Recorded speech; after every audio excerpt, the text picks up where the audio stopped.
Welcome to the Sun Island.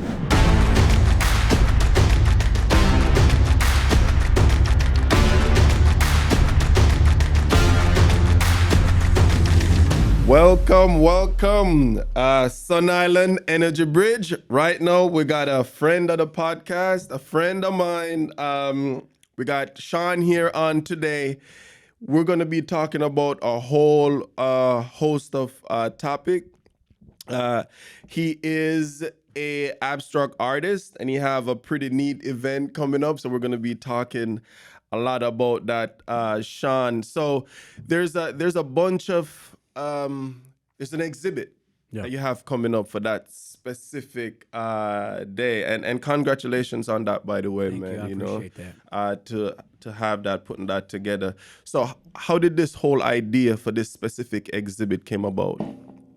This exhibit, I cultivated this based on understanding further in my career and understanding that my audience, they may appreciate the art, but I had to actually put the soul also with it. I had to bring me. Understood. And with this one, I want to be very vulnerable. I'm actually making myself the abstract because I think a lot of people look at abstract art, or some people look at abstract art like it's just, oh, you're just throwing paint on a canvas. And for some artists, maybe that's their way of expressing, but mine is a little bit more direct and is a little bit more intentional. So with this one, I just wanted to give people a chance to experience how I create my art and the meaning behind it. So I say, you know what? It's time. It's time to be vulnerable. It's time to show people exactly who Sean Wilson Sr. is. Got you. That's pretty neat. And you did mention something, a good point, that a lot of people see abstract art as, artists kind of just throwing paint on. In your words, how do you distinguish abstract versus another type of medium that folks are, be more familiar with? How would what distinguish them? I would say abstract is mostly based on the perception of the viewer. If I was a figurative artist, I can draw, let's say I can draw a picture of a chair. You know it's a chair. But abstract art, I can create something and two people can see 15 different things, depending on your perspective, Yes. depending on your mood, depending on how you're viewing the world today, depending on the angle where you stand when you look at the piece. Yeah. It's totally different.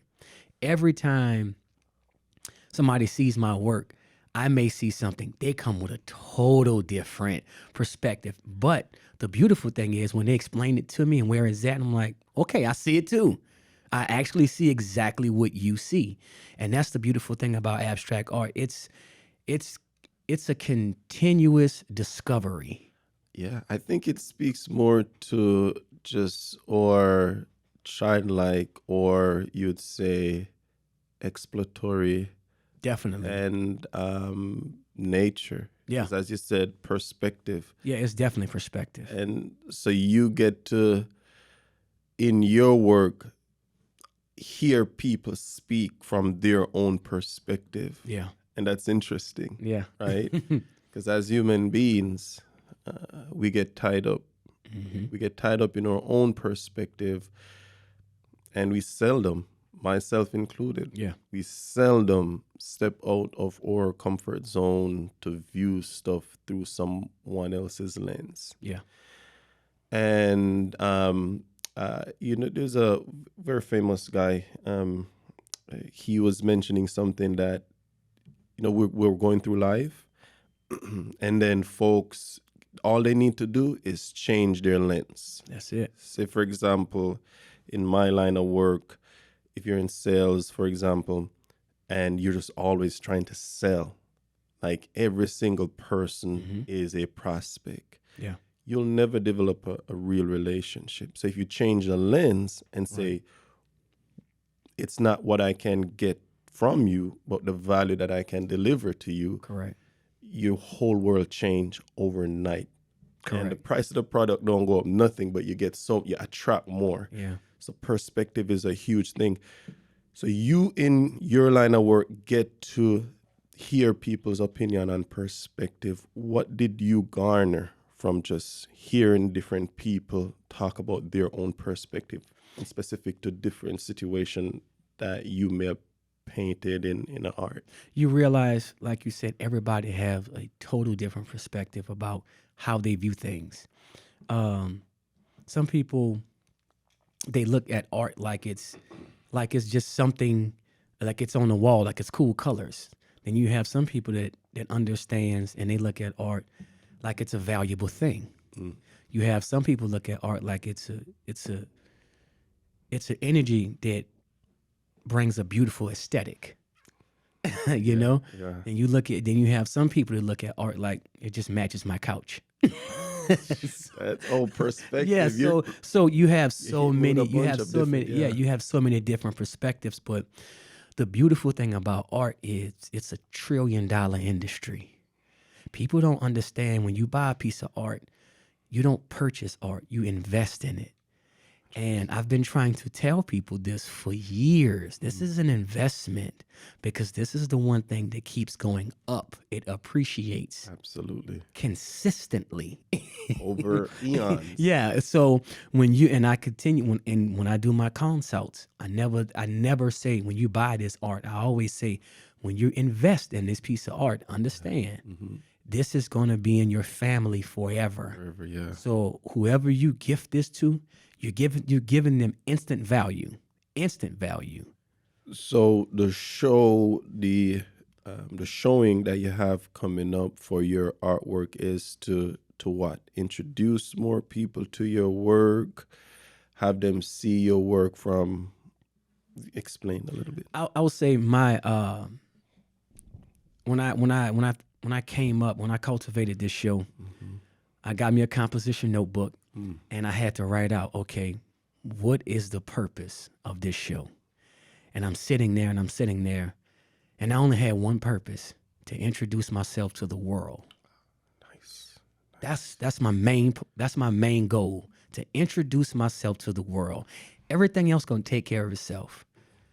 I am not I'm not trying to sell myself, but I'm actually introducing myself to, like you said, like we said, all of these different perspectives. Yeah.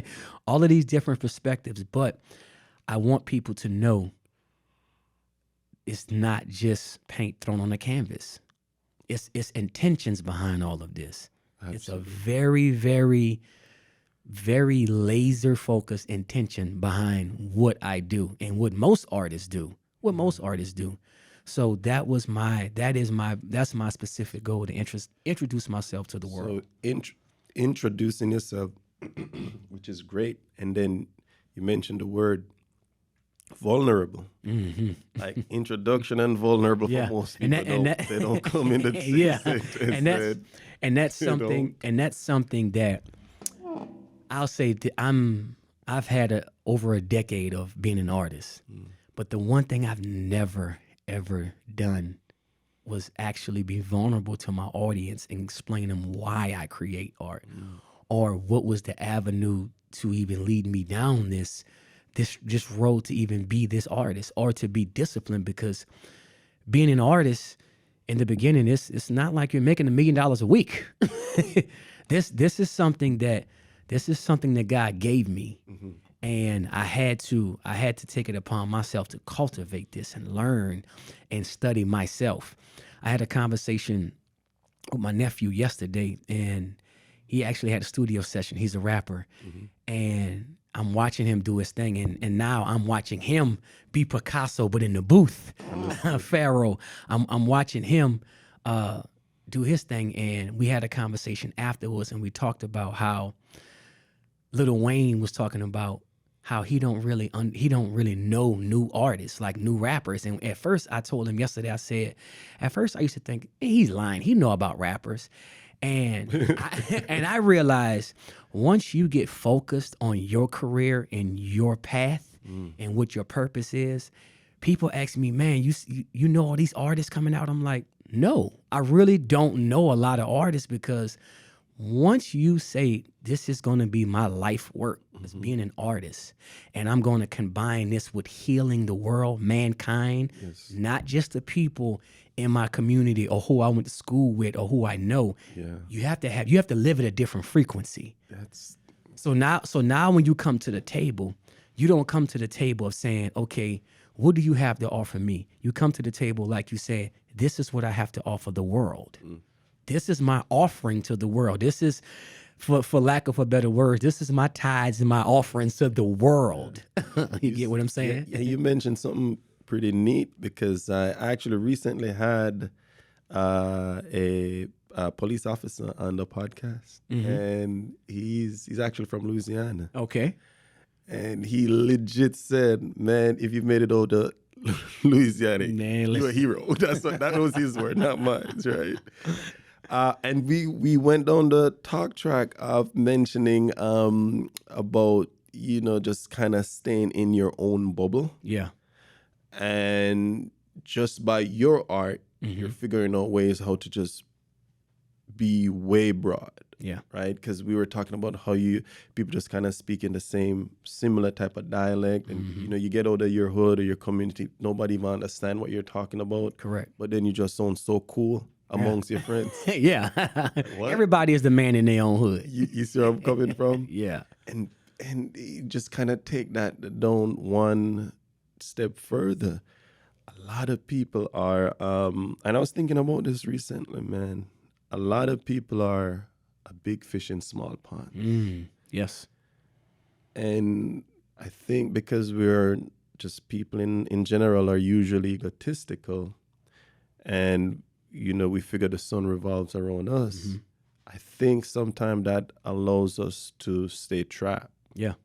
Because if you feel like you're the man or that's what's going on in your sphere, and you don't get out the box, just like what you're saying, you stay stuck and stagnant.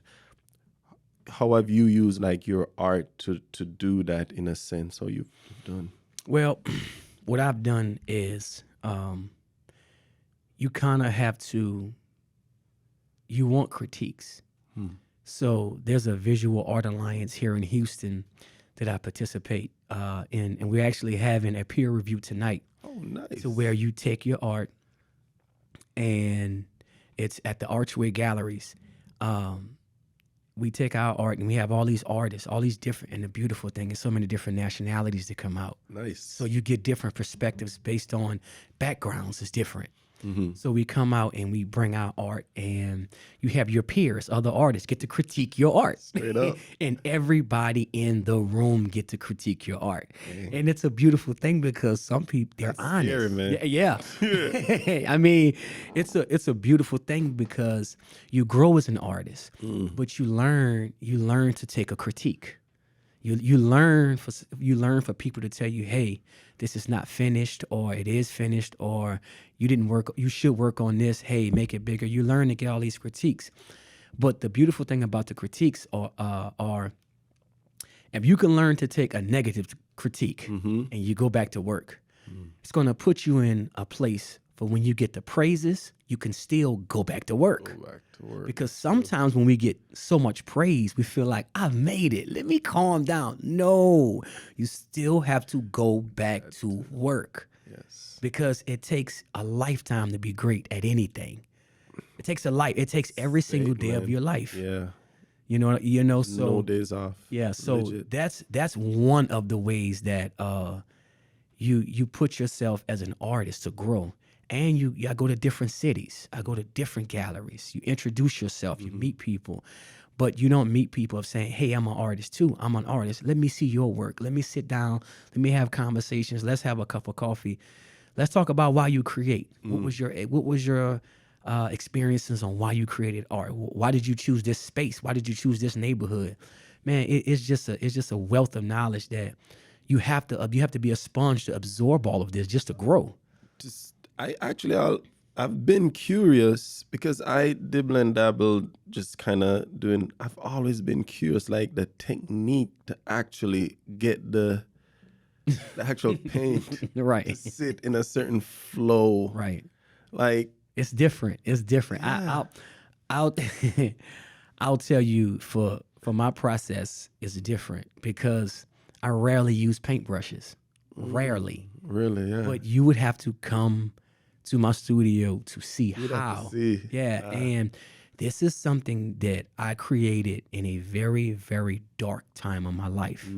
Very, I was still dealing with the grieving aspect of my parents, and you just when you consistently work, you come up with these techniques and these concepts. And I would always, my prayer to God was, God, I want to create art that nobody's ever created before.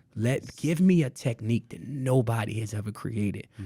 That way I can create prosperity Yes, I know for sure. that nobody's ever had so I could take care of my family. No, that's legit. And You know? no, yeah, and that's a big part of the introduction and being vulnerable. But you have some specific pieces, Yes. right? Yes. On that you're gonna have. That you're gonna talk about. I mean, is 5 of them, Five. right?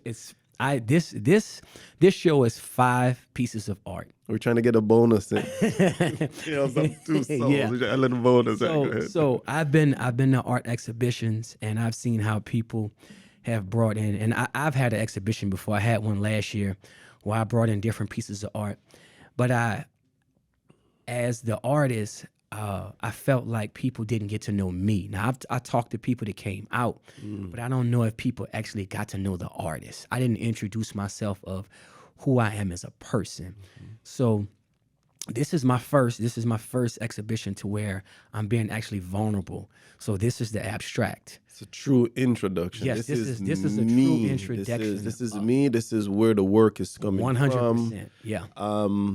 Yeah. So you have and I know there's trauma behind some, love, all different aspect in a person's life that that one can Everything experience. all the emotions All that the we emotions. feel as humans every day in Yeah. our life anyway. So you have one called New Year's Eve 2004. Yes.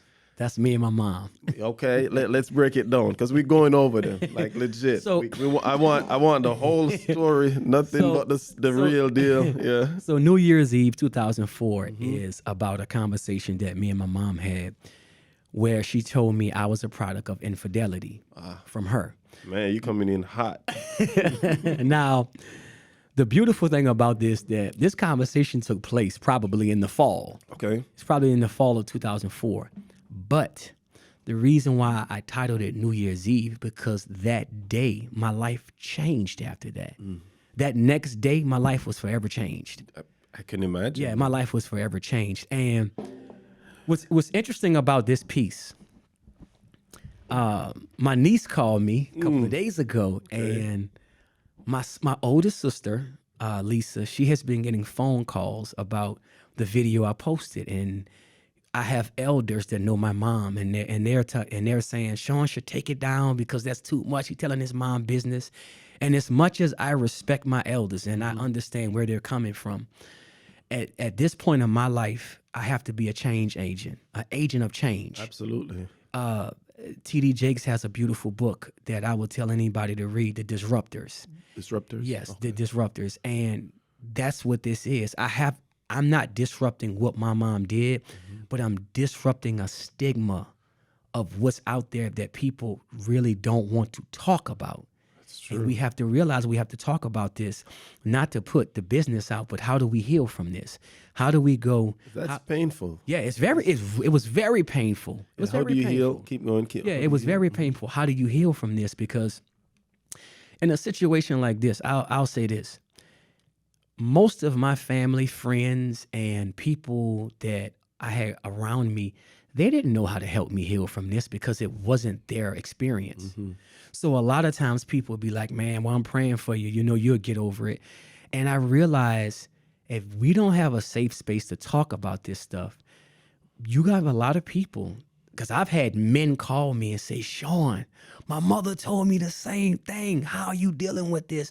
So now I have, and this is not, Hey, this is a big story, man. man, listen, this is not, we're not talking about children. We're talking about grown adult men, but we're talking to that And little we're boy. 2-3 decades Yeah. old, you know. But we're That's- talking to that little boy that's in that grown adult male. That's a We're talking to that little boy that's in that grown adult male that says, wow, that's why I felt that abandonment, or that's why I felt that neglect. neglect. Yeah. But if you don't have a flagship person to put it into words, well, how does the conversation start? How does the conversation start? How do we start the conversation to heal if we just want to say, we just going to cover it with dirt and say, let's not talk I about think it? that's what they considered healing is. No, really. Yeah, a lot yeah. of people actually think that Yeah. that is healed. They Yeah. if it's not being surfaced, right? Yeah. It doesn't, and oftentimes that can lead to dire consequences. Yeah, and a lot of times, so you look at, all right, you look at all of us. Mm-hmm. All of us are seeds. God give all of us gifts, and we have seed. Mm-hmm. Now, you can bury your seed or you can plant your seed. Burying your seed and planting your seed is the same action. Digging up the dirt, putting the seed down. But planting has intentions to grow something. True. Burying, you never want to see this You again. never want to. So what are your intentions when you do this? I know my intentions with this is all about, profound. yeah, my intentions with talking about me and my beautiful mother in this way is not to put her business out there, but it's to heal people, not just men, because you have women in this same perspective. Yeah. You have women that's going through this. Who is the agent of change for those people? No, it's Who's the one? Who are we waiting on to heal us? true. The government is not going to, there's no government subsidy to talk about this. So And it's a big matter. yeah, it's a big matter. So at some point, somebody has to talk about this. So I always But say, you well, see, it's so interesting though, because a lot of big problems like that affects all family, no matter the ethnic background, nationality. Problems like infidelity, cheat baby, even when one adult molests a kid in the Right. family, Yeah. that's a serious one. Oh, that's a big one. But they're all aligned because all of them get buried, man, in Yeah, families. they get buried. Get And buried. so, like I said before, And these things destroy human beings, man. Listen. It's just people don't understand that just how we develop as just people. If you get certain trauma at a certain age, certain neurons stop processing the way it's supposed to, and you Yeah. get stuck. yeah, And then that's the thought I had when you said, "It's that little boy yeah, that you're talking to in that grown man." Maybe it never came out explicit that you're a cheat baby or whatever, but it came out in like something just. I'll be honest with you. I always knew that that is the thing. That is That wait, what? I always knew. I always when I was and you can ask my sister. My sister can contest to this. I would always ask them, why I don't look like everybody else in the household. And they would always joke, "Oh, we found you on the doorstep. We found you at your grocery store. What? Somebody dropped you off." But when I look back, my mom would never think that was funny. Never thought it was funny. Oh yeah, I'm like, wait a minute. I remember myself and my sister had this. This was young when you were asking. Oh these yeah, when I was questions? a child, I was young baby. Under 10. Oh yeah, single digits. Oh wow. Oh yeah, 5 So and that 6. seed was. Oh yeah, 5 or 6 years old. You feel it. I mean, you have instincts. You have instincts, but it's. I remember myself and my sister had this barber in Dallas. We could get our haircut, After my sister got her hair cut, when I got in the chair, she was like, wait a minute, y'all got two different hair textures. We both fell out laughing. And we told her exactly what it was. And she was like, what? We was like, yeah. Like, yeah. That's the funny. and it's like I knew early. Most people, I'm not gonna say all, but most people know it's an instinct you feel. It's like something is not right. Damn. Something is not right. It's an emptiness or it's a void that I'm feeling. Void, yeah. It's a void. It might not be an emptiness, but it's a void. And I will tell anybody, trust your gut, trust your instincts. Not to destroy stuff around you, but this is a serious matter. It's definitely serious. And you mentioned at some point that if you were a baby and you noticed it, Yeah. Pops must have noticed, man. Yeah. In some way, shape, or form. Like, I've talked to my sister and my brothers about it, and they've alluded to, man, he had to know. Like, he had to know. But my father gave me the nickname Ring. rain? Ring. Ring. Okay, got it. It Ring. was short for orangutan. Oh, ring. Okay, got it. Orangutans are red. So that was his question to my mom. Like, why is this cat so light skinned? Like Sheldon, I didn't realize I was light skinned until I got to college. Because I saw everybody else in my household was dark. So I never looked at myself like I was a light. I'm like, why you keep calling me red or light skin? I'm like, I'm not light skinned. Gotcha.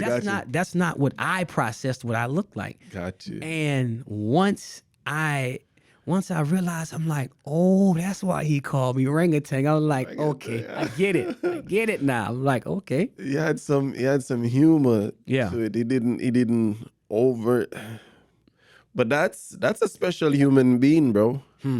Tell me about it. Because again, just going Tell me back to about human nature and Tell just me about we're mammals, man. You know what a male lion does to Yeah. He gonna kill him instantly. you. See what I Instantly mean? he kills him. And then he kind of had that question in his mind, and he still Still raised me like his kid.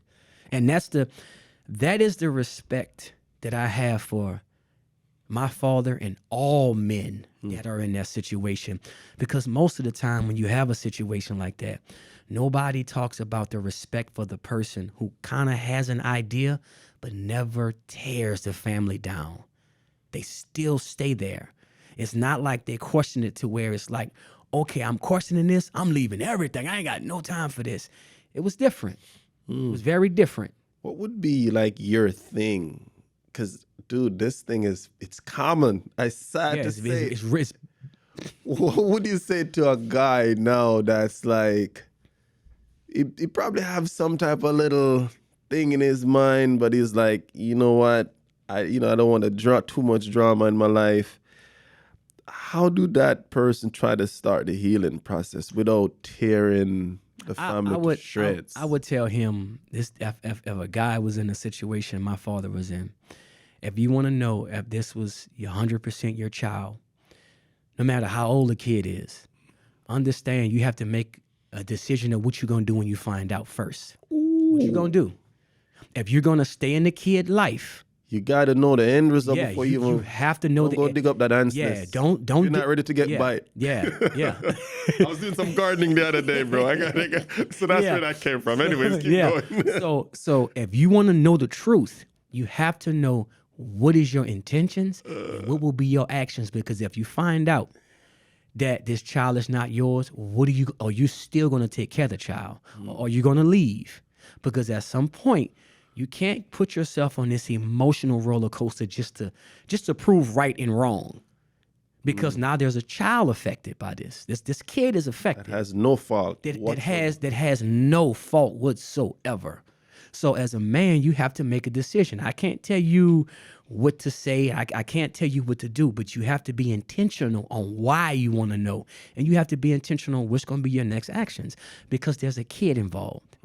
I will say, when I found that out, my girlfriend at the time, I remember telling her, I don't care if we are married, I want a blood test on all our kids. For the DNA. And you know what she said at that time, being the great girlfriend she was, she said, you know what, Sean, that's fine. And years later, I had to call her back and apologize to her.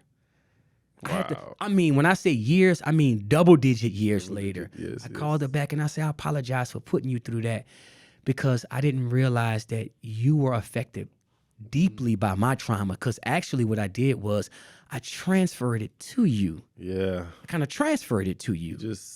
And That wasn't right. So once I started my healing process, you say, you know what? Let me make some phone calls to tell some people I'm sorry because I shouldn't have did that, and understand emotionally I was in a place where I was viciously hurt. So yeah. that, man, sorry is a word that some people, they die before they say it.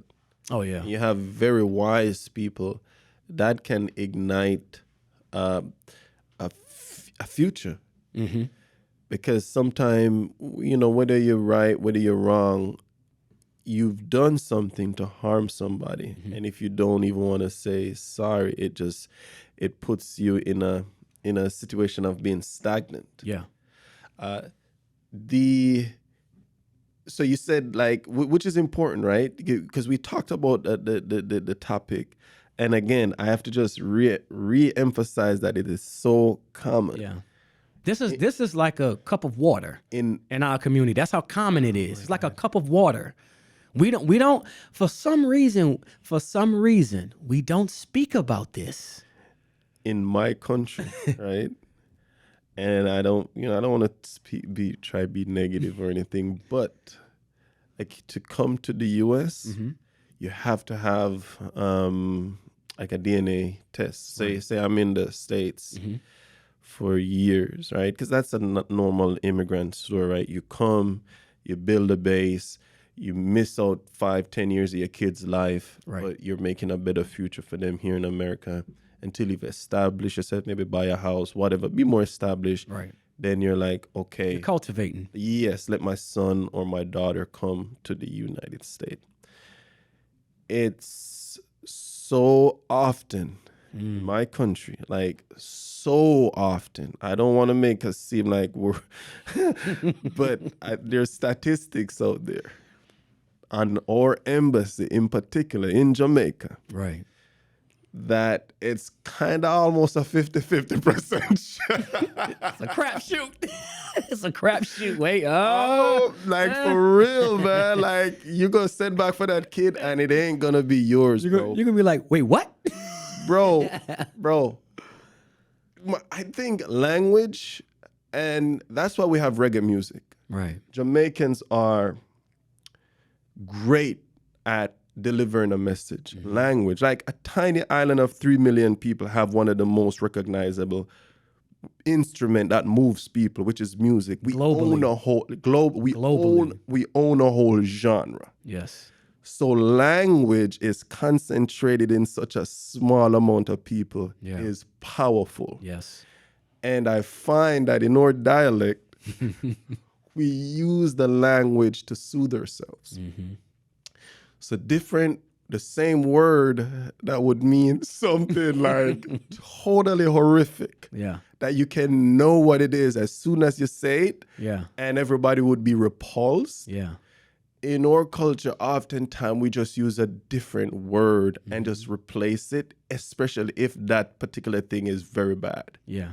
So like one of the reasons why I have this such passion for renewables is as a child, I have this vivid memory where I was home with my mom, light went out, and it was just the Jamaica Public Service, JPS, they literally kind of just came around haphazardly and yanked down the lines, because in my country, they call it bridge light.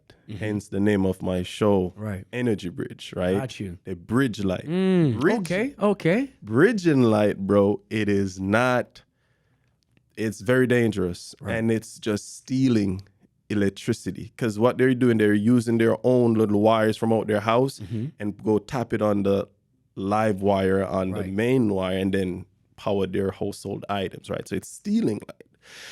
But again, in my culture, they do not like stealing. Like if you get caught stealing in my culture, bro, like you're gone. Yeah. Like I can't even imagine some of the violence that I've It's gonna seen. be as a harsh kid. punishment. I'm not making stories up. Some of the punishment that I've seen thieves got with my own two eyes, like just random stranger coming out of nowhere stabbing folks Right. because he was alleged to steal. Like, Allegedly, we don't even know if it's yeah, you know, like what they call it, crowd. Like everybody just get in a frenzy, Right. and it's like everybody's going out for blood. I've seen that. like a mob almost. Yeah, and I'm like, Jesus Christ, this guy's gonna die in front of my eye because just random people are just Yeah, because he's a stabbing. thief. Thief, yeah. So I'm just trying to underscore how we don't like thieves, Right. as a culture, and then to kind of one of the reasons too, we're very enterprising type of people, right? Very entrepreneurial stuff like that. Right. But now, $2,000 a year, $2,000 a year is the pay minimum wage in Jamaica. Okay. For Wow. the U.S., 2,000 for the entire per annum. Wow. They cannot afford to pay for lights. So a significant portion of the population Wow. steal light. And I was in that population, right? And I used to see the adults do it. They Yeah. used to climb up that and they do it. They know what they're doing. Yeah. And one day I was home with my mom, lights went out. I was like, shit, I see the adults doing it. I'm gonna try. I got up there, just climbing, man. And I was wearing some construction. I know nothing what I'm doing. I thought I saw the adults do it, so I was just gonna try. Right. And then my mom just started bawling, hollering. And I kind of looked down at her one more time. I was like, you know what? I ain't finna do that. I'm gonna get down. I'm gonna get down, right? Because I'm like 12, 13 at the Yeah. time. I was a kid, right? So that was that long story I'm actually explaining to say we use the language to soothe Yeah. certain negative We connotation. change it. We change it. So bridging light, because we all do it, Right. I'm not a thief. Right. Yeah, I'm not a thief. I'm not a thief. I'm just bridging light. I'm just right? bridging it. Yeah. We all do it. We're bridging it, right? Yeah. You see where I'm coming from? I explained that to say this. Because I'm actually thinking about this in real time as I think about how we speak as a country. Another one, you use the term cheat baby. Yeah. Like, you call it cheat baby. I remember and that just immediately it just feels icky, Yeah. man. Somebody cheat and there's a baby. Yeah. And the reason why, and I'll say this. When this whole process happened, it took maybe 2 years for me to really heal from it and come to myself and have a conversation with my mom. So after we had this conversation, I had to be intentional about her healing now because I'm not the only one in this situation. So now she's been living with this secret because I was 23 when she told me. So now what we did, me, my brothers and sisters, she would say things like, "Hey, you call your dad for Father's Day," and jokingly we would be like, "Which one you talking about?" Oh my So God. now we made it for her comfortable to talk about because we joked about it. And that was my way of telling her it's okay. Like, Ma, it's okay. Like, that's what, when people say, oh, don't talk about your mother's business. You don't even understand the relationship I had with my mother. You had a relationship with my mom, a friendship with my mom. You didn't have the personal and family relationship with my mom. So you didn't see all the things she had to go through. So even with that, people don't realize that I did my best to make my mom feel better about the situation because I told her, I totally understand you made a mistake. Took the sting out of it, man, a little bit. Yeah, you got to take it out. And we joked about it consistently. I would tell all type of jokes. Hey, bro, you know I could sense that about your personality. It's ingrained in you. You You know how to make a tense situation relax. Yeah, you have to, man. Do you think you learned that from that? I think And you know how I picked up that on you?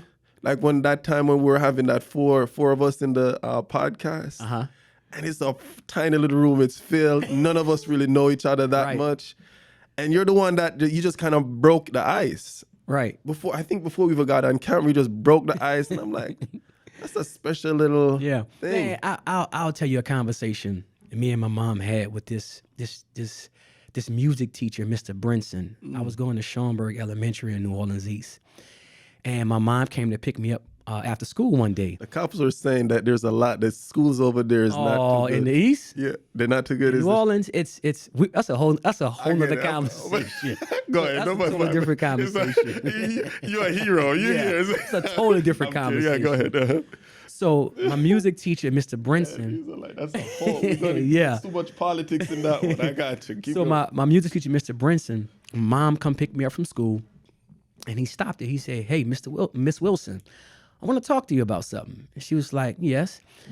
And he was like, "Sean is a very active child." Now, active mean bad. Sean is a very bad, active child. And he said, "But he is a leader." And he said, now, he's not a leader of just his own kind. He's a leader of all races. He said, if I was you, I would put him in situations to where he learns how to lead.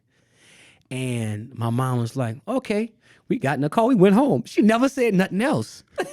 But you remember that kind I of remember it. I remembered it. I remember everything crazy, he said. man? I Like, remember coming up, it. yeah, keep going. Now, I don't fault my mother for not saying, you know what, let me take this serious, because life was lifing and she had her own responsibilities. But it was said in front of me, and he saw something. He saw something. So for myself, I realized when you are put in a position of leadership and you are put in a position of influence and affluence, you're not going to be for everybody. True. How you lead is not going to be for everybody, but you have to have the intentions. Your intentions have to be, okay, this has to help majority of the people.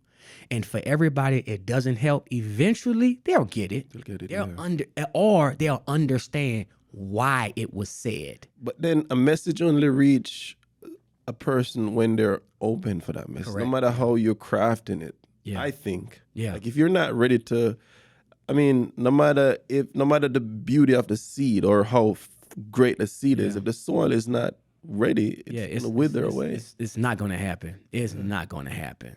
And that touched on a very important point. Like when you're in a leadership role, since we're talking about that, and people see you as a leader, even if you personally don't see yourself as a leader, anytime when you're in a leadership role, man, you got to be careful what comes out your mouth. Yes, you have to. Especially amongst kids. Yeah. Because just like what you're saying, that guy, you looked at him as a leader because he was a teacher, right? Yes. He's a music He's teacher. a music teacher, right? And he just said that randomly. Yeah. And right now you're a whole adult, and it's a thing that's in your brain. And I could tell you exactly what he did. So a lot of times when he would come, I would just be my disruptive self in the music class. But what he did, because he was a great leader, and I picked this is a leadership ability that I've taken with me in every leadership role that I've ever been in. He understood that I was the child that was fearless, but I had the energy to just not listen. I'm gonna just do what I want to do. But he also realized that the kids listened to him. So what he did as a leader, you know what? I'm gonna give Sean the directions. I'm gonna employ him. He's smart. Yeah, I'm gonna employ him, because really what's happening is he don't have enough to do. Once I give him something to do, he has the influence. All the other kids are going to follow him. He has the energy, because that's the leadership quality. Yeah. That's the discovery quality of a leader. You got the energy. I'm looking to what's next. I'm just not sitting here looking for directions. I'm actually got my own scroll writing down what what my rules and regulations Doing the are. thing. Yeah, got it. So once he realized, wait a minute, if I can get him, if I can put him in a position to where he feels like he's doing something, he won't be so bad. I'm going to give him this to do. Other kids are going to follow, and that's exactly what they did. Fast forward, I worked for the Department of Energy for 10 years, and I was I was the safety chairperson. And most jobs, people hate safety. People hate when safety come, because safety is gonna take out that manual and say you're doing this wrong, that wrong, that wrong. It's like HR code. Yeah, it's like HR. So my supervisor at the time, he would ask me, he was like, Sean, how do we get them to buy into safety? I say, let's take the employee that gives us the most pushback. Let's give them something to do. The person that gives us the most pushback, let's employ them. I'm going to keep telling them, hey, I need help with this. I would like for you to help with this. And you know what? The whole culture changed because the person, That's a gym. yes, because the strongest person who had the voice that was against safety, once you give them something to do and they get kudos, it's like, wait a minute, I like this. It's a gym, bro. Yeah, you just change the energy. Leadership gym. Yeah, keep the energy, keep the same enthusiasm, but we're just going to change your target of what we're doing and what the goal is. Yeah, and that influenced people's life just in general, right? Because if you're going in one direction, you kind of just keep doing the same thing and the same thing over and over, you're going to end up in a whole different Yeah. ballpark. Yeah. Versus if you do same energy, Yeah, but it's just that you're doing the same thing of the same thing. That's a little bit good yeah, versus a little bit bad. None of them is extreme. yeah. You keep it energy, bro. level. Same energy. But one taking, you both start here, one taking you, before Yeah. you know it, you're in two different states. two different places. Start with the same energy. But to even tap back into the thing that you said, leaders influence even when they're not trying to influence. So if you become, in a sense, where you're a leader, because when you said that as you were a kid, kind of that conversation, I had a very influential teacher in my life. I was just in like the village area, you'd call it, the poor, very poor area, and he saw some talent in me. And he recruited me out of, we call it all-age school, and had me went to a prestigious high school. St. Jago is one of the best in the entire nation. And obviously, I would have never even gone from where I was Right. to where I am Without right that now. person. Just by high school, it's the best thing that ever happened to me up to today. And I've accomplished a great deal of things still on my journey, but I wouldn't even have come in close Right. to even come to the States. And if I wasn't in the States, I don't think my journey would have been this far at this age. Right. So I'll segue into the next painting, Andy Leon. Yes, So Andy Leon. I'll tell you how that leadership quality sometimes it Ah, backfires. really? Yeah. So we were at Southern University. Had to be the spring of 2003. And me and my friend Andy Leon, we majored in criminal justice. Okay. We actually played football at Kennedy together. Actually came to Southern. We was roommates. And the Forest Service came. It was a career day at our college, the Nelson Mandela School of Public Policy. So the Forest Service came. So I was like, man, I say, Andy, I think it would be beneficial if we got federal jobs this summer, because it's going to give us a federal, it's going to give us that that I want to say is a GSA, or that GSA number, or I forgot what it Type is. of certification. Yes, it's going to give us those hours on our resume. So when we graduate, we got government experience. So it put us in a better position to get employment. So he was like, okay. So he was like, well, what you want to do? I said, well, I don't necessarily want to do the park ranger. I want to do a firefighter. So I was like, what would you want to do? He was like, well, I'm going to do a firefighter too.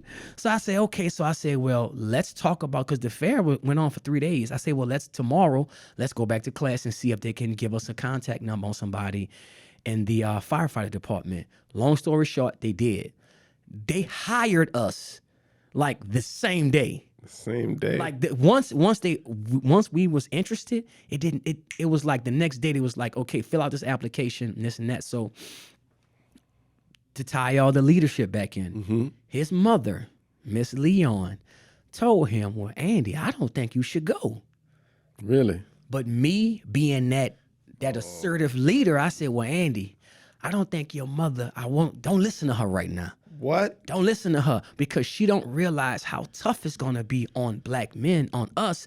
Once we graduate, we're going to need some federal experience. This is in high school? This is in college. This is college. This is Okay, college. gotcha. I'm like, she don't know what we're setting up to do. I said, do you know how many people graduating from colleges every year? We at Southern. Not saying that Southern is like the armpit of colleges, but we got to give ourselves some type of attraction to somebody to hire us once we get out of school. Now, this is the stuff that we're thinking about at 23 years old. We're not just partying at Southern. We're not just having just party nights. We're actually looking at the future. Yeah. So his mother actually told him, no, I don't think you should go. And I'm like, Andy, I don't think your mama know what we need to do. I'm like, don't listen to her. Damn. I'm like, nah, we going. I said, nah, we going. We going. And he went against his mother.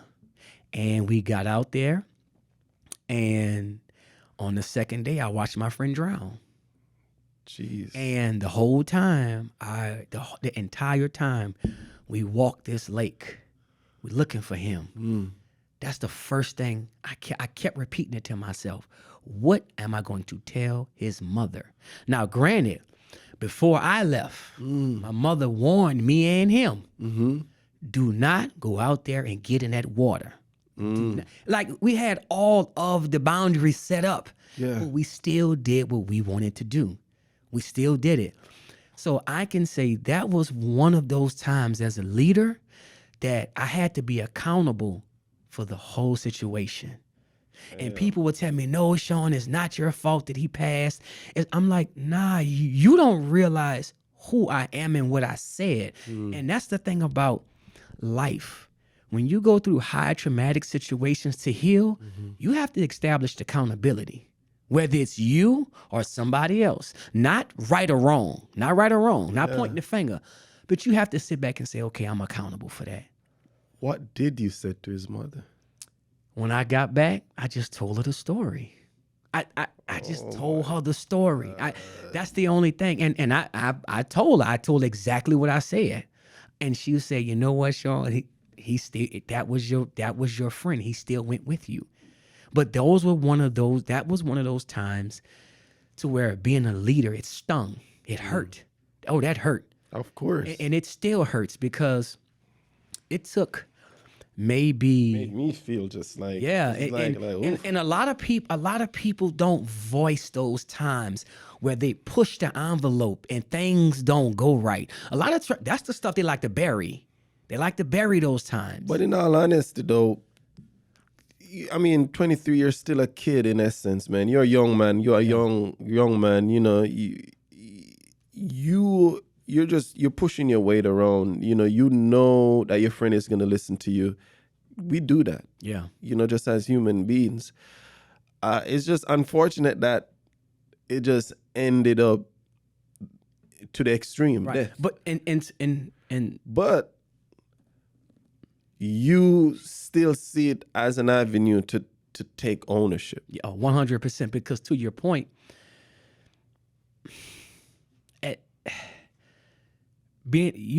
once you become a leader, you can't unbecome a leader. You just become a bad leader. Dude, You can't unbecome a leader. You just become a bad leader. hope anybody hear that it connect the way it just connected to me. Yeah. That's the thing. So you learn these things. Cannot not be a leader. You're gonna be a leader of some sort. Yeah. So either you're gonna be Gandhi or you're gonna be Hitler. Yeah. You're gonna lead somebody. You have to pick. You have to pick. But that situation, it put me in a situation to where I had to realize, like, wow, okay, now I realize I have to watch my opinions I give people. I have to watch me injecting my opinion when people are telling me things, because sometimes what we do is we inject, well, if I was you, I would do this. But you don't realize that person's shoulders can't handle that weight you put on them. You don't realize the situation you put them in by giving that advice. So a good leader, you're going to give them advice based on who they are, not what you want them to be, but who this person is. What kind of weight can this person's shoulders handle?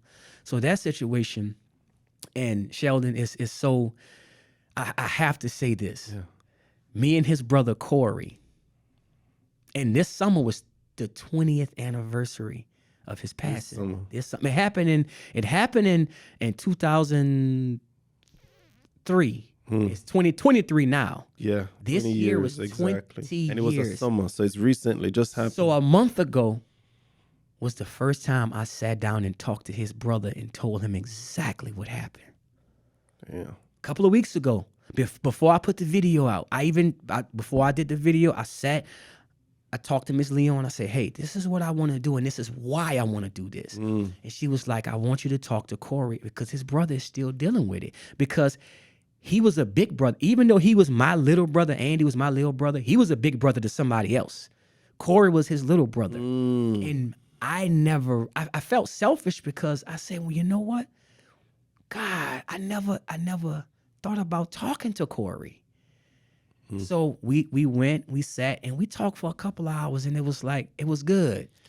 And he was like, man, this was, I almost cried when he told me this. He said, Sean, he said, I've been dealing with this since this happened because my brother was my everything. But he said, you know, people didn't really know what happened. But he said, I knew nothing funny happened with my brother because he was with you.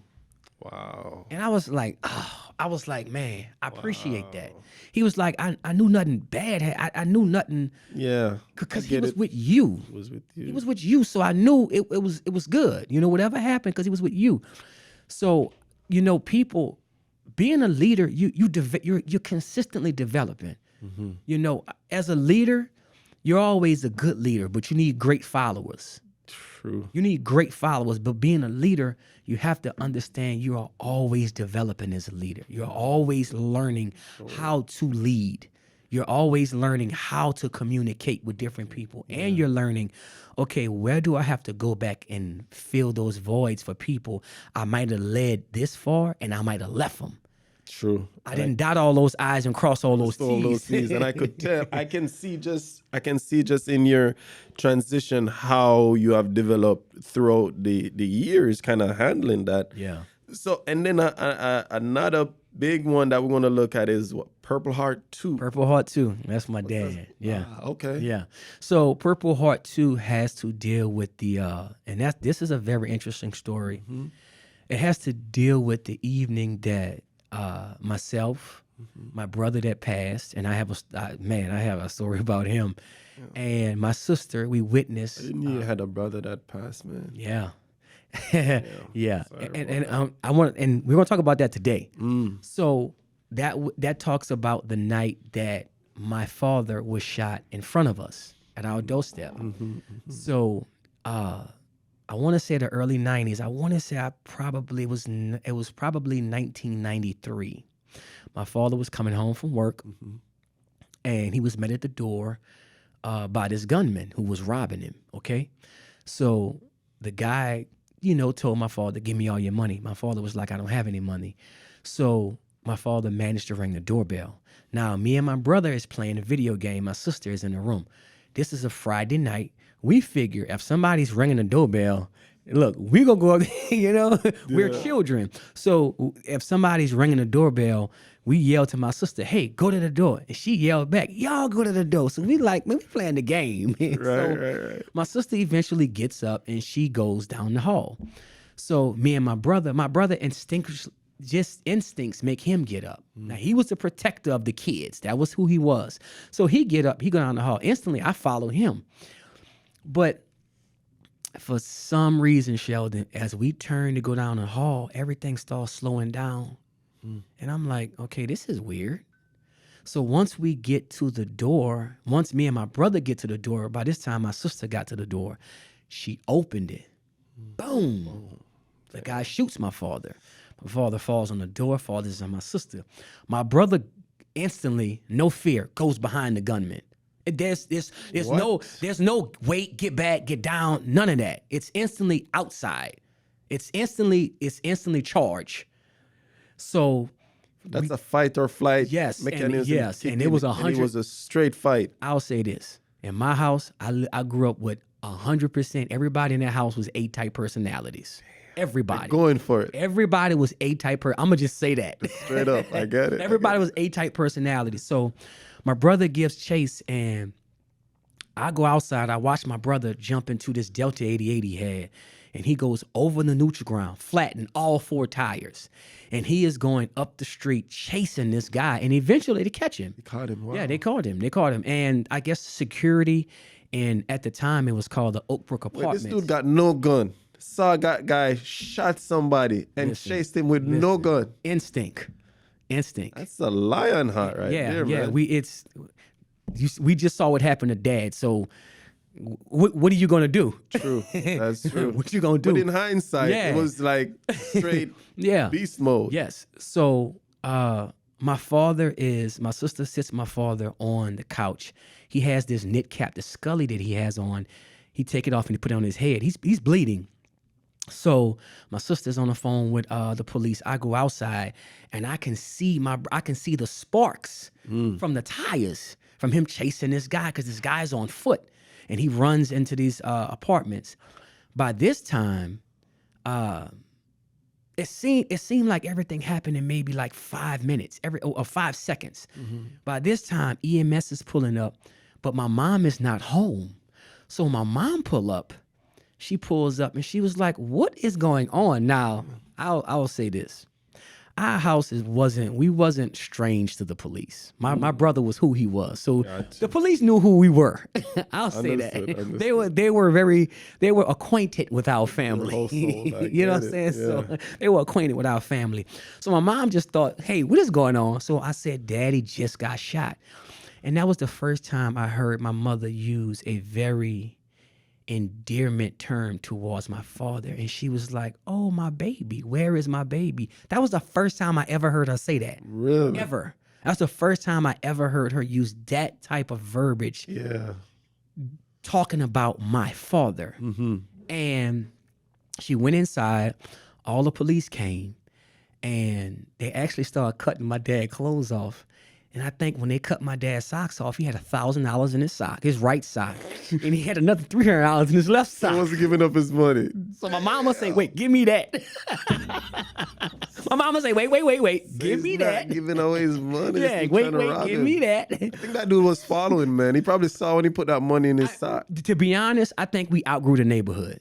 New Orleans East started changing, and we lived on Lake Forest Boulevard, and I think we had got to a point financially because my mom was a nurse, my dad was an electrician engineer.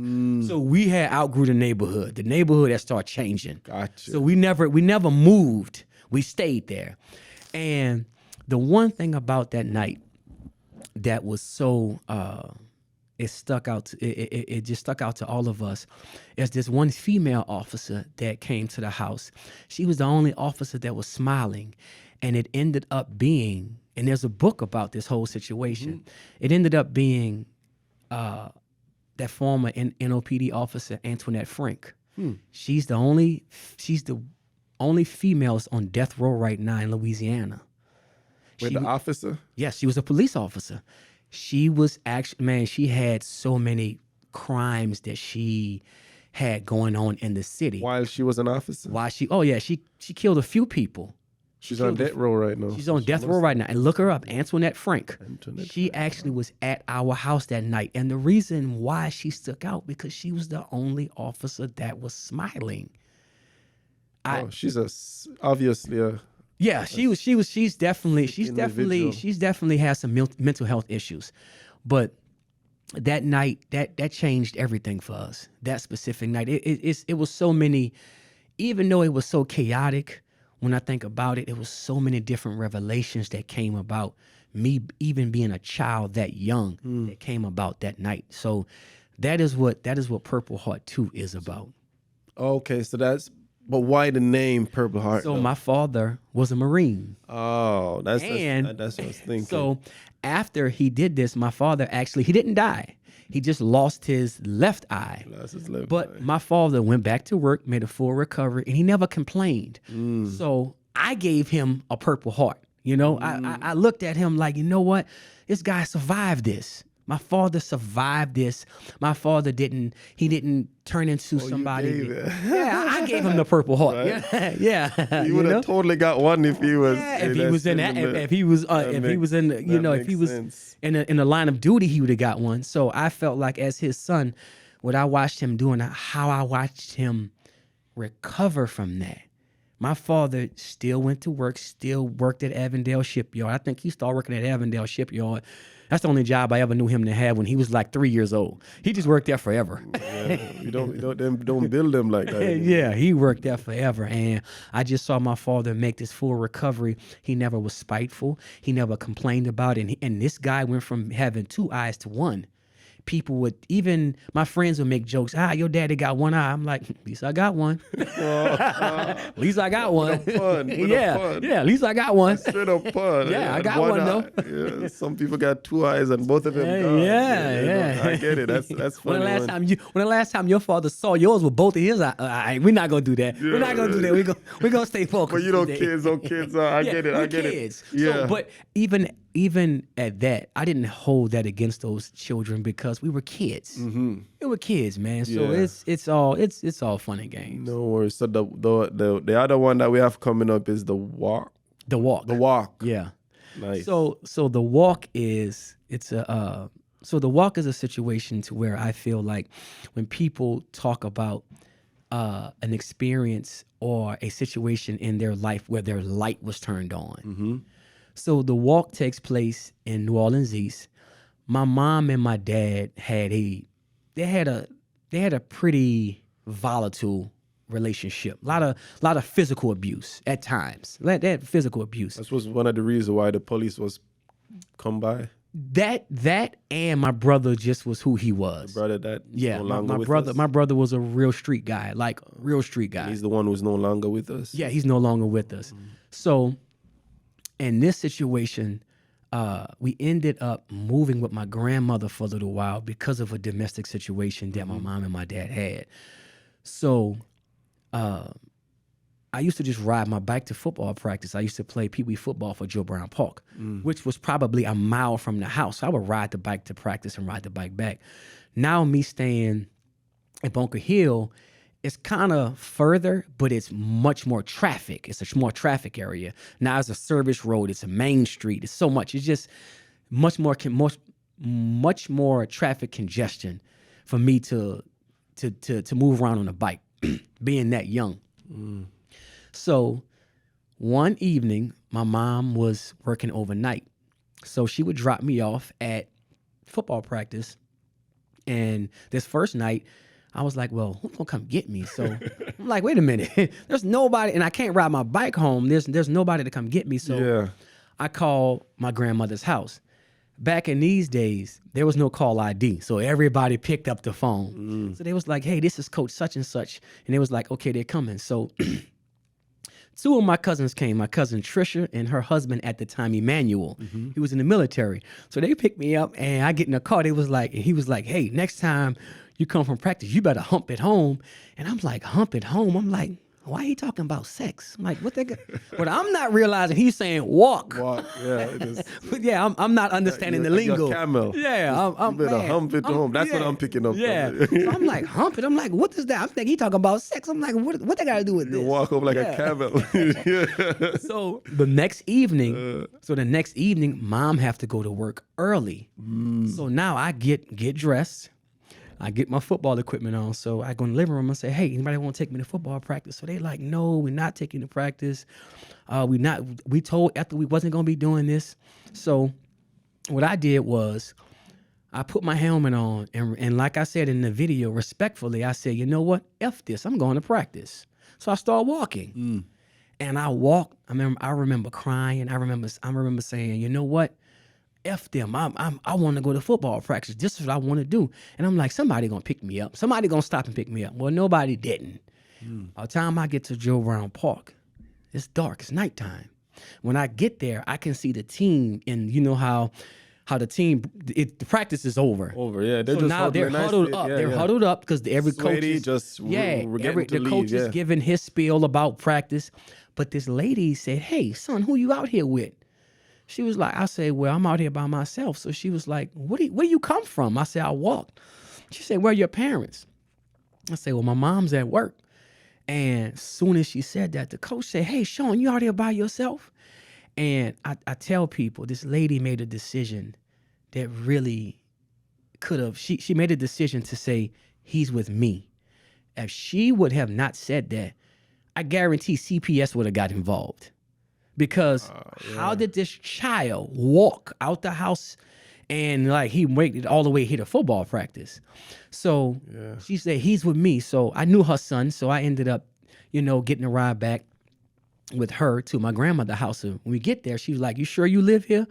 And I was like, yeah. So we pull up. Like that lady read the situation. Yeah, she read it. So she was like, okay, I'll bring you home.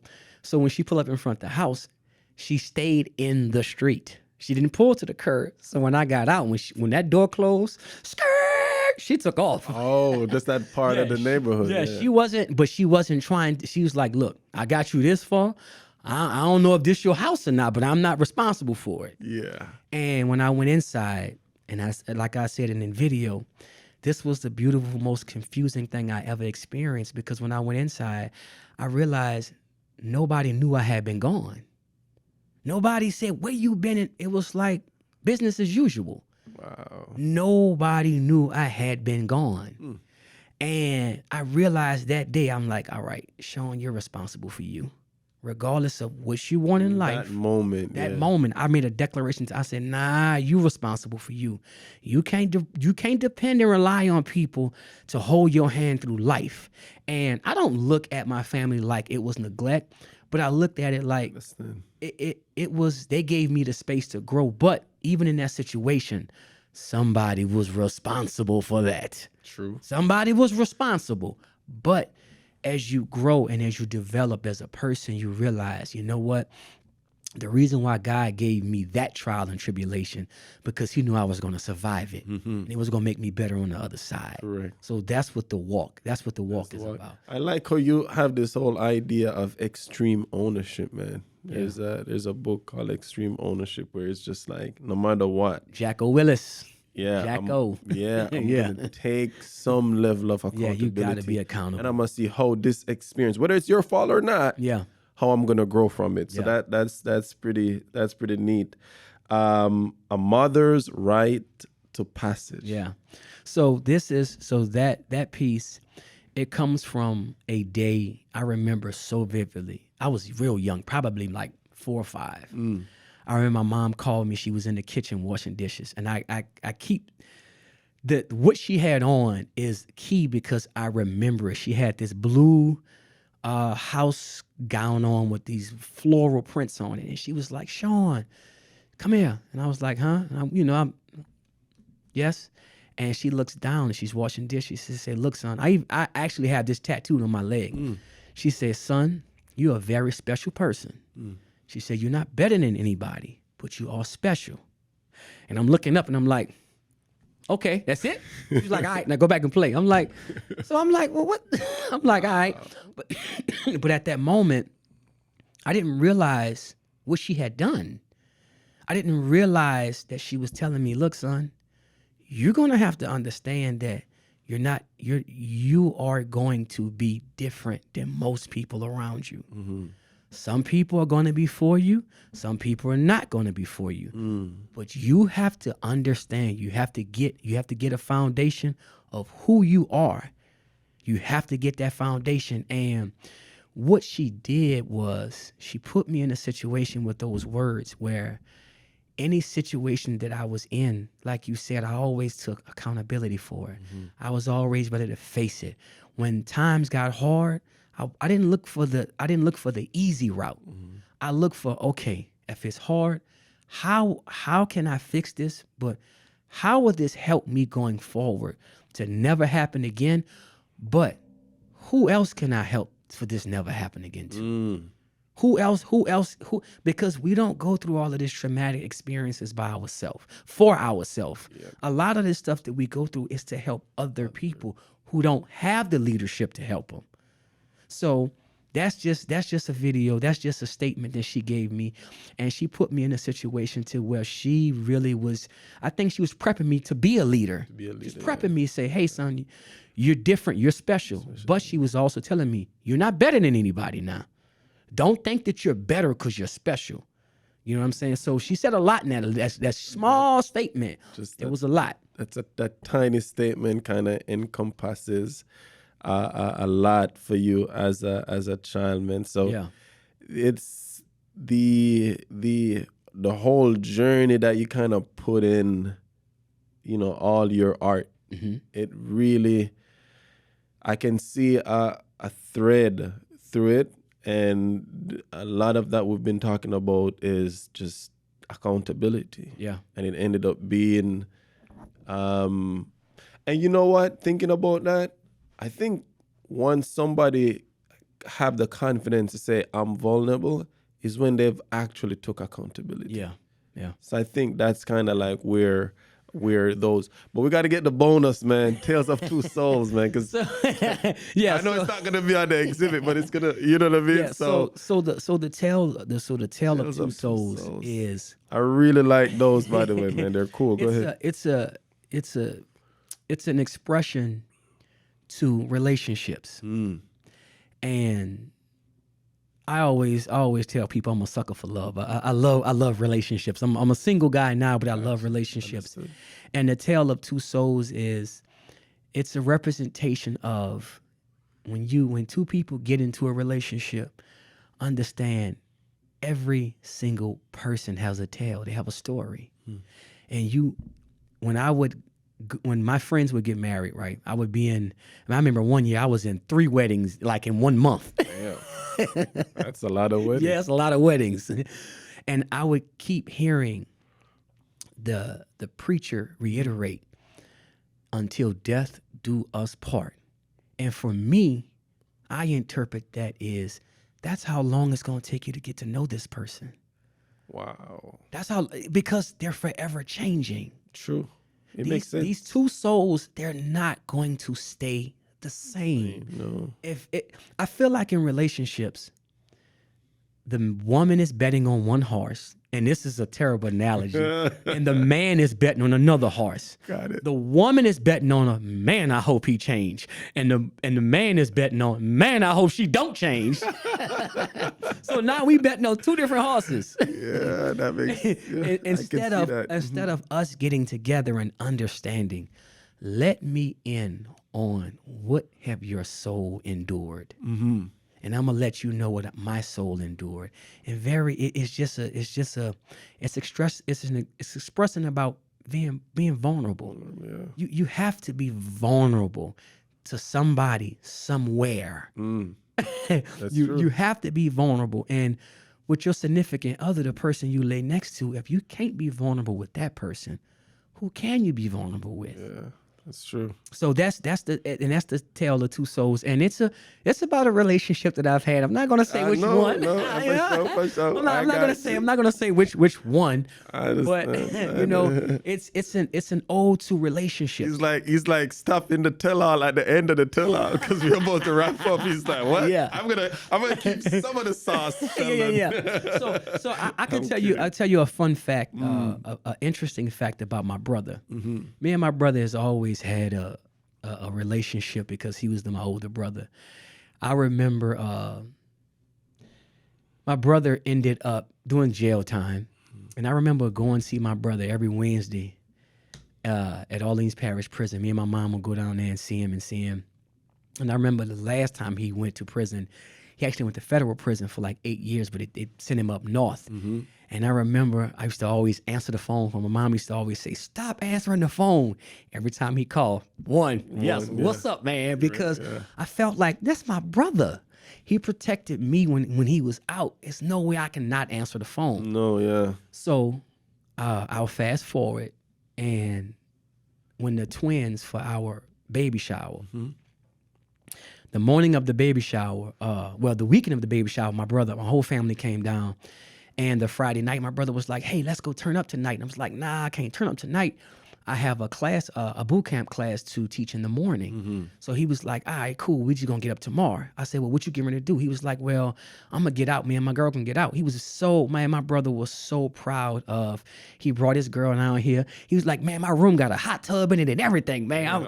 And he was really doing good because we had all been grieving my mother. So he was really coming back from that. And his girl at the time, she was real instrumental. And he was talking about going to therapy, talking about getting a passport. He was like, man, I want to travel. He had a very, very healthy woman in his life. Gotcha. The woman was super healthy for him. He got lucky. Huh? Yeah, he got lucky. He Right. That nice. he got lucky. Yeah. You know what I'm saying? Follow. So the morning of the baby shower, I'm going to my boot camp class and I get a phone call from his girl. So she's like, hey, your brother is kind of in here sick. He said his stomach hurt. Come right over here. So I'm like, okay. So in my mind, I'm thinking I'm about to go over here. I'm going to tell him, look, I don't know if you got drunk last night. Straighten yourself up. We're going to turn up later. So when I get there, before I get there, I call back and I'm like, well, what room y'all in? He answers. I said, well, what room you in? He was like, I forgot what room it was. But I can tell he was in pain. He was like, man, just come over here. He gave me the room number. He was like, I'm upstairs. I'm like, okay. When I get there, EMS is already there. So I go upstairs, and when I get to the room, soon as I walked into the room, I don't even think he knew I was there. As soon as I walked in the room, I heard his girlfriend say, he's having a seizure. So he started having a seizure. So I'm looking. So EMS, they grab him, they put him on the gurney. So they say, y'all, let's go downstairs. So we went in a separate elevator. So we get downstairs first. So he come out the elevator and he's wincing on the gurney. He's like his stomach is hurting. So they put him in the back of the EMS. I get in my truck, me and his girl. So we sitting there. After 3 seconds, I say, something is wrong. She's like, well, why? I say, we haven't pulled off yet. So I get out my truck. I get on the back of the EMS and I'm looking down at him. And it's like they've cut all his clothes off. So I'm like, and they have this, to me, it looks like this transformer halo thing that's over him, and it's giving him chest compressions.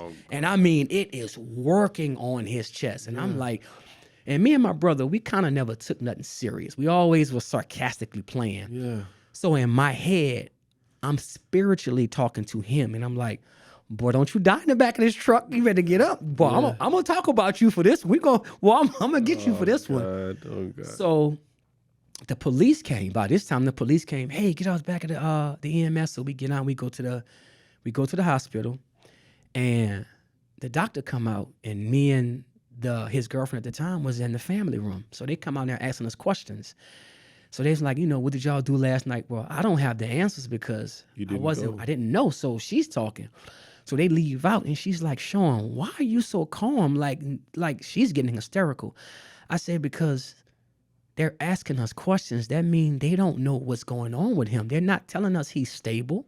They're not telling us his vital signs. They're asking us questions. 2 minutes later, the doctor came back in. The doctor said, I have to be honest with you guys. We've tried everything. And he said, your brother died at the hotel. They said EMS never got a pulse. What? And it was instantly, this was what his girlfriend said. Dead. We was just eating breakfast. She said it like 3 or 4 times. She was like, we was just eating breakfast, laughing. What you mean he's dead? And I went out in the hallway and I'm like, it was like somebody took everything out of me. And I'm like, dead. I'm like, he's dead. So instantly, my sisters are on their way from Dallas driving. So I have to call them.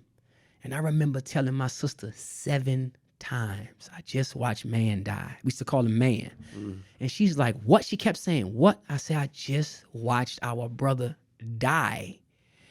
And this is during COVID. So I was the lad. Oh, this is during COVID. Yeah, this is my kids are 2. Oh my! This is recent. This is recently. Yeah. This is recently. So my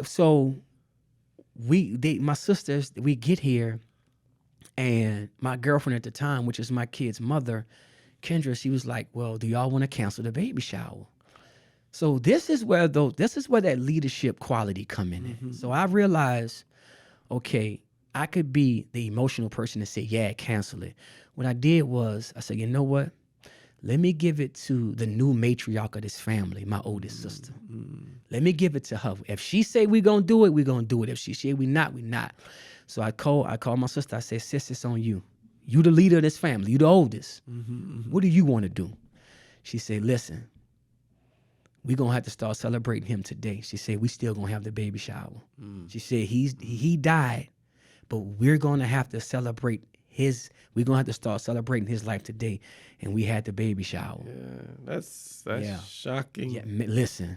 Because he was just happy. Was he more happy than normal? Because sometimes when people are about to go, so you can Listen, see some signs. The beautiful thing, people was calling me days later saying, man, your brother had invited me to the baby shower. He invited like 30 people to the baby shower.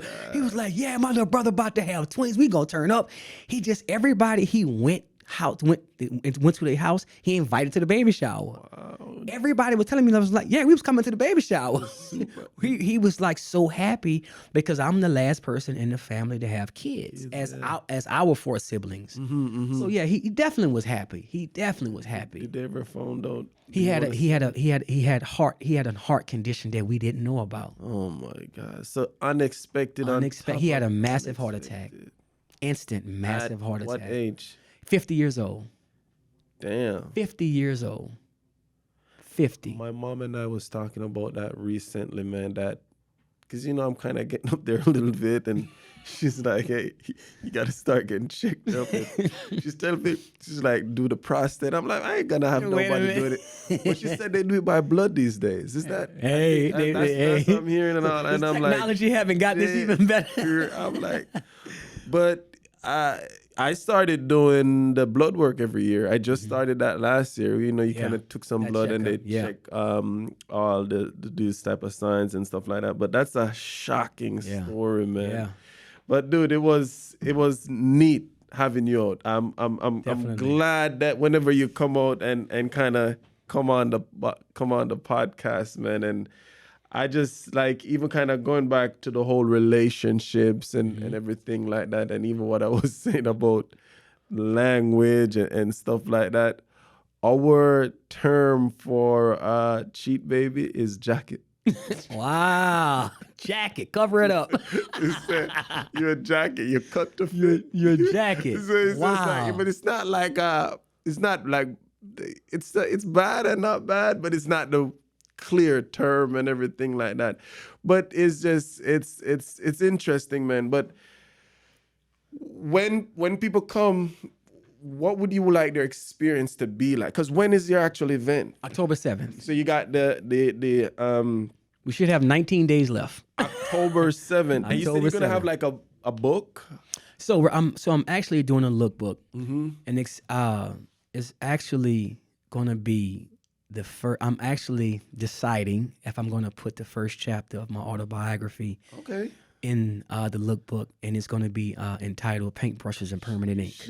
You should, man. That because you got a story, bro. Yeah. Like I love talking because you really got a story, and you're authentic. Because sometimes people try to share their story and they're trying to create a narrative. You're just telling it what it is, right? And what you've learned from it, right. In hopes, and I can tell, in hopes that somebody would hear your message, right. And actually learn from it, man. And that's pure. Definitely. That's pure. That's why I hear you use the word vulnerable a whole bunch of times, and how it cultivate you into the leader, which just your aura right. is one of a leader. And I appreciate that. Yeah, your aura is one of a leader, man. So that. Hey, brother, one love, man. It's excellent. See, we already figured it out. Yeah. Like the whole thing, like, boom, one love, brother. Hey, it was a blessing, man. Likewise, I appreciate it. I might be at that event, actually. Okay. I might be at that event, man. So that should be fun. Cool, man. So, guys, I really create these content to educate, inform, and inspire whoever is at a point to be inspired. If you made it this far through the videos, I would truly appreciate if you give us a like, a subscribe, turn on the notification bell, support us, because in all honesty, it means a lot to us.